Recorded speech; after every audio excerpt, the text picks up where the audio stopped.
So I had a chance to sit down with the latest Deadside update. I made a video detailing the changes to the game last week. I'll have that linked here. So if you guys want to watch a more in-depth discussion on the patch notes themselves, you can click that link and go check it out. But I wanted this video to be a follow-up to let you guys know what I actually think of the current state of Deadside. If you guys like the video or any sort of early access multiplayer FPS content, leave a like on the video and subscribe for more just like this. We just hit 215k subs and we're growing like crazy.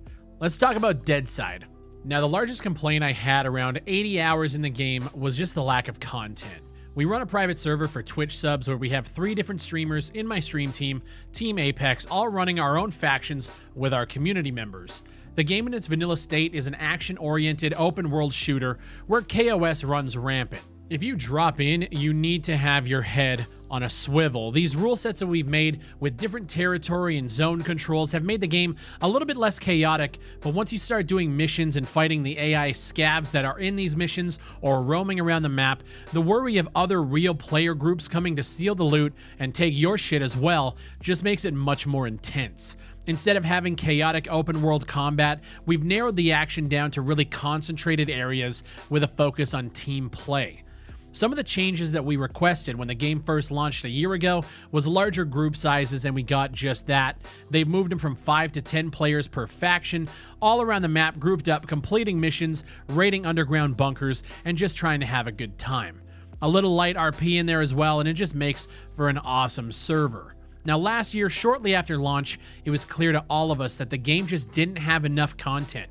Missions were scarce, towns were literally 2 or 3 farmhouses, and there just wasn't anything to do in this large map. Now, granted, this map is a lot smaller than games like Scum or DayZ, but it just also felt like a running simulator, even though the running didn't just last as long. So we shut the server down about 2 months after the game launched, but it still remained one of my favorite FPS memories of last year, and probably of all time on this channel. And now, the game's brought a huge amount of improvements to existing areas as well as new map expansions. The towns that used to be a couple of sheds and a barn are now huge vertical landscapes with apartments and factories and just crazy amounts of areas to hide behind and maneuver through that could add some CQB elements as well as long-range sniper gameplay. In the last 4 to 5 days, I've put around 20 more hours into the game and have still not seen everything there is to see. We've gotten into some crazy firefights, been held up by other players as we traveled to mission zones, and at one point, I was told that since I was traveling in enemy territory, I had to kill a member of my own faction to be able to walk out alive with our gear. And if you guys know me, that wasn't happening. Now, Flo, you caught us all with our pants down here. Yeah. Except your Gorka pants are still pulled up. That is. Pull them down. You want my Gorka pants? I do. I also want you to sacrifice one of your guys.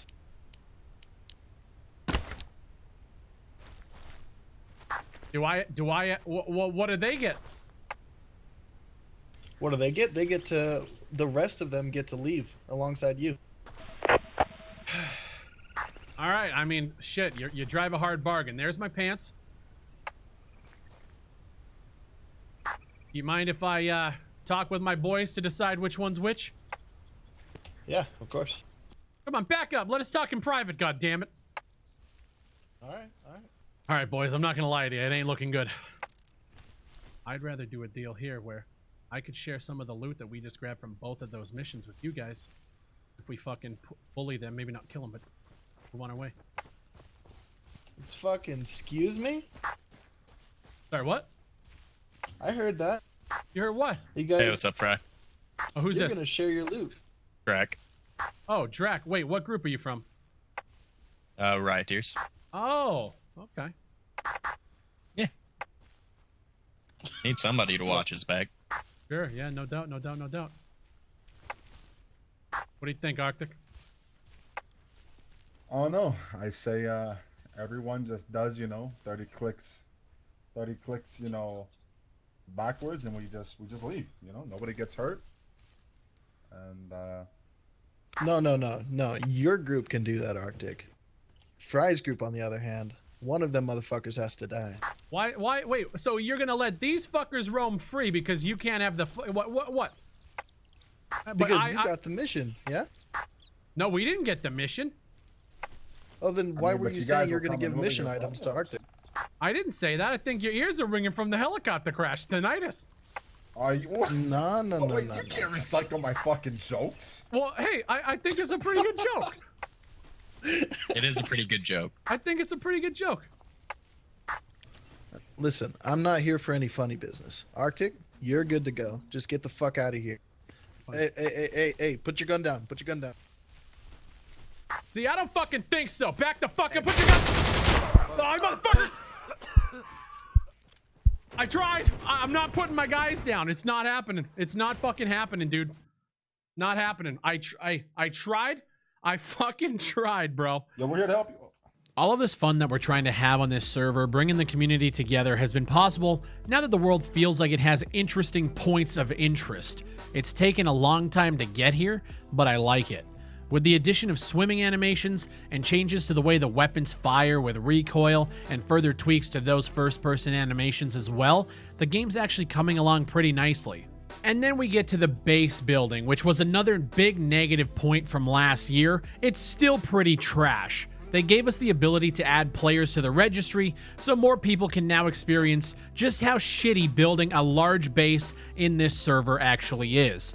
You can build a bunch of scaffold structures, put walls up, and then you hit a random block where if you need to destroy even a wall that you put up to change it out for something else, you might get met with the object is block message. And if you have a mega base like this one here, and you see the object is blocked, it's game fucking over.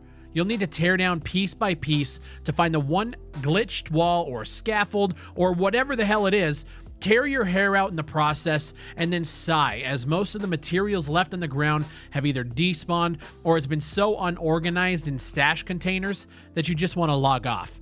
It needs a serious overhaul, and I'm actually surprised that nothing has been done about it since launch. Now, the devs have been open to feedback and have actually implemented some of the things that we've suggested over the last year, which is actually really nice.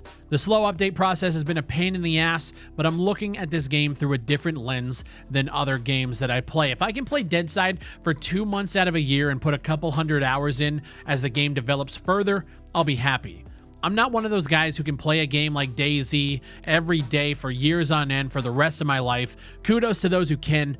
Deadside's provided me over 120 hours of enjoyment for a $20 price tag, and the game's only in its infancy in terms of early access and alpha games in general, and I foresee myself putting in a couple hundred more as the years go by. But the only reason that we're able to do that is because the developers are finally starting to add content that supports our vision for what we're doing on our community servers. It's a completely different experience than the vanilla game itself, and it's not like we expect the devs to cater to us, but at the end of the day, the more content that they continue to add to this game, the better. I really want to see vehicles in by the end of the year, and I would love to see another map expansion happen. As long as that expansion isn't, again, farmhouses and sheds, I want to see the same quality that we have now on the map as they expand further. But vehicles right now, give me like a dune buggy, give me a quad, give me a fucking skateboard, give me something to travel around this map a little bit faster